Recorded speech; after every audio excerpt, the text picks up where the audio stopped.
بسم اللہ الرحمن الرحیم۔ السلام علیکم۔ سراۃ الجنہ چینل میں خوش آمدید۔ آج کے ٹاپک میں ہم بات کریں گے فتح مکہ کے حوالے سے۔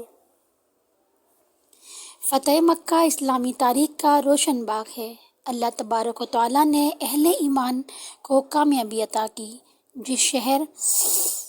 جس شہر سے حضور پاک صلی اللہ علیہ وآلہ وسلم ہجرت کر کے مدینہ تشریف لے گئے، اور جہاں اہل مکہ نے حضور صلی اللہ علیہ وآلہ وسلم کو تکلیفیں پہنچائی تھیں، کہیں کوڑے برسائے تو کہیں پتھر پھینکے، آج اسی شہر میں حضور جلوہ فراز ہو رہے ہیں۔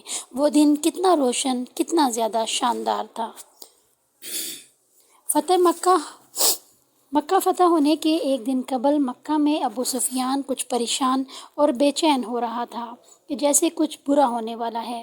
ابو سفیان کی پریشانی کو دیکھ کر اس کی بیوی نے پوچھا، تمہیں کیا ہوا ہے؟ کیوں اتنے بے چین ہو؟ ابو سفیان بنا کوئی جواب دیے گھر سے باہر نکل گیا اور مکہ کی گلیوں میں گھومتے گھومتے وہ اس کی حد تک نکل گیا۔ اچانک سے اس کی نظر ایک بہت بڑے میدان پر پڑی۔ اس میدان میں ہزاروں مشعلیں جل رہی تھیں۔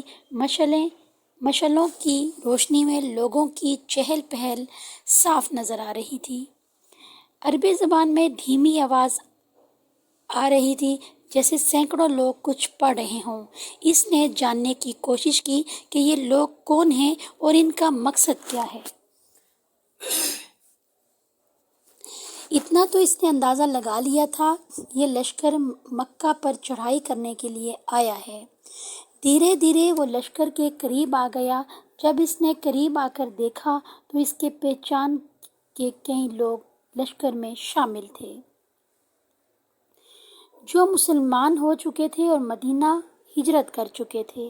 یہ سب دیکھ کر وہ سمجھ گیا کہ یہ لشکر مسلمانوں کا لشکر ہے اور یقیناً محمد صلی اللہ علیہ وآلہ وسلم اپنے جانثاروں کے ساتھ مکہ تشریف لے آئے ہیں۔ ابو سفیان یہ سب دیکھ ہی رہا تھا کہ اس کی گردن پر کسی نے تلوار رکھ دی اور لشکر کے لوگوں نے اسے گرفتار کر کے حضور صلی اللہ علیہ وآلہ وسلم کی خدمت میں پیش کیا۔ ابو سفیان کو یقین ہو گیا تھا کہ اب اسے کوئی نہیں بخشے گا۔ اسے اپنی ساری اسلام کے خلاف کی گئی سازشیں یاد آنے لگی اور وہ خوفزدہ ہو گیا۔ ابو سفیان کی گرفتاری اسلام کی قوم کے لیے کامیابی کا سبب تھا۔ خیمے میں موجود حضرت عمر بن عبد الخطاب رضی اللہ تعالی عنہ نے اپنی تلوار نکالی اور کہا، اسے قتل کر دینا چاہیے۔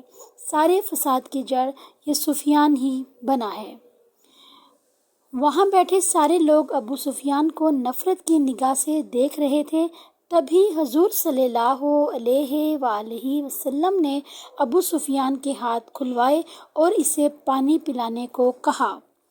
حضور کی محبت اور نرم مزاجی کو دیکھ کر ابو سفیان ایمان لے آیا اور مسلمان ہو گیا۔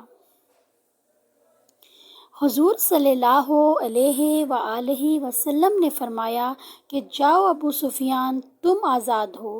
کل ہماری مکہ میں آمد ہوگی اور مکہ والوں سے کہہ دینا کہ ہماری کوئی بھی تلوار تب تک میدان سے باہر نہیں نکلے گی جب تک کہ تم لوگ ان پر حملہ نہ کرو گے۔ سارے صحابہ کرام نے ابو سفیان کو گلے سے لگایا اور کہا، مبارک ہو، تم ہمارے دینی بھائی ہو گئے ہو۔ تمہاری پچھلی ساری خطائیں معاف کر دی گئی ہیں اور اللہ تمہارے گناہ معاف فرمائے۔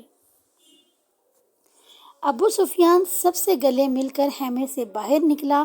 وہ جہاں سے گزر رہے تھے، ہر فرد جو کچھ دیر پہلے اس کی جان کا دشمن تھا، اس سے ہاتھ ملا رہے تھے۔ اگلے دن مکہ شریف کی حد پر جو لوگ کھڑے تھے، ان میں سے سب سے نمایاں ابو سفیان تھے۔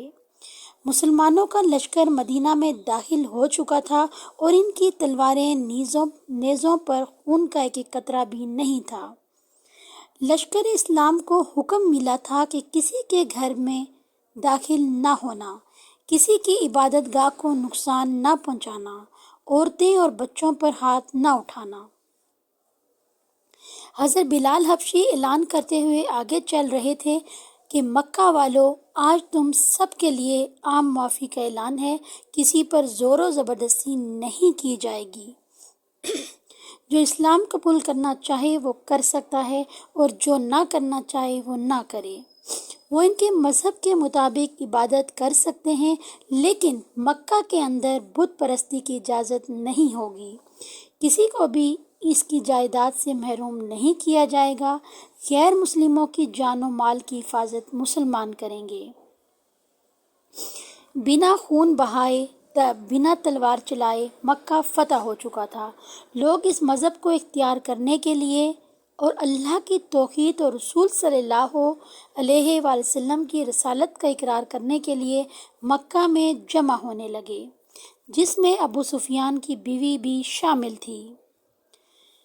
ابو سفیان کی بیوی وہ عورت تھی جس نے حضور صلی اللہ علیہ وآلہ وسلم کے چچا کا قتل کروایا تھا اور ان کا کلیجہ چبایا تھا، لیکن اب وہ شرمندہ تھی اور اسلام قبول کرنا چاہتی تھی۔ یہ تھا ہمارا اسلام، یہ تھی اس کی تعلیمات، یہ سکھایا تھا حضور صلی اللہ علیہ وآلہ وسلم نے ہم سب کو۔ ہماری ویڈیوز کو لائک کرنے کا بہت شکریہ۔ آخر میں ہمارے چینل کو سبسکرائب کریں، بیل آئیکن کو پریس کریں۔ ملتے ہیں ایک نئی ویڈیو کے ساتھ۔ اللہ حافظ۔